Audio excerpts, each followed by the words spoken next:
স্বপ্ন ছিল হাড়িভাঙ্গা আমে ভাগ্য ফ্রানোর, কিন্তু এখন সেই আমই যেন হয়ে উঠেছে দুঃস্বপ্নের প্রতীক। রংপুর অঞ্চলের বিখ্যাত হাড়িভাঙ্গা আমে এবার বাম্পার ফলন হলেও বাজারে কাঙ্ক্ষিত দাম না পাওয়ায় হতাশ চাষিরা।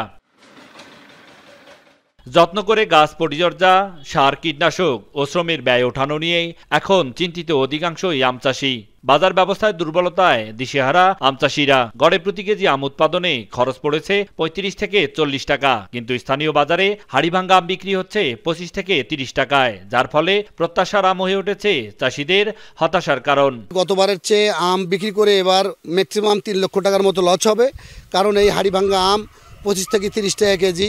১০০ গ্রাম ওষুধ নিয়েছি ৭৫০ টাকা দাম। আরও একটা ওষুধ দেওয়া না গেলে এখন অভাবের কারণে মনে করেন ওষুধ দিতে দিতে হাঁপসিয়ে যায়। চাষিদের অভিযোগ, নেই সরকারি কোনো ন্যায্য দাম নির্ধারণ ব্যবস্থা, নেই পর্যাপ্ত সংরক্ষণের সুযোগ, ফলে অনেক সময় বাধ্য হয়েই পানির দামে আম বিক্রি করছেন তারা। যে কীটনাশকের বাজার আর যে আমের বাজার, তাতে আমরা চাষিরে আর গরু আছাড়া টিকতে পারবো না। এক দাম ২০০ টাকা করছে, তাহলে পাবলিক বাঁচবে কেমন করি?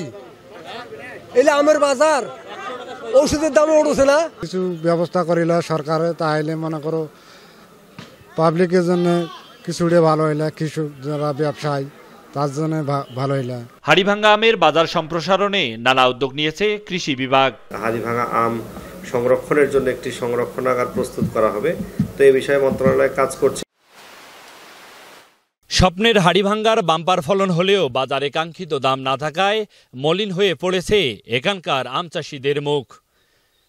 সময় মতো বিপণন সুবিধা ও সরকারের নজরদারি না থাকায় ভেঙে পড়েছে এখানকার বাজার ব্যবস্থা। এতে করে জিআই স্বীকৃত ঐতিহ্যবাহী এই হাড়িভাঙ্গা আম চাষ থেকে ধীরে ধীরে মুখ ফিরিয়ে নেবে এখানকার আম চাষিরা। মাহমুদুল হাসান, মাই টিভি, রংপুর।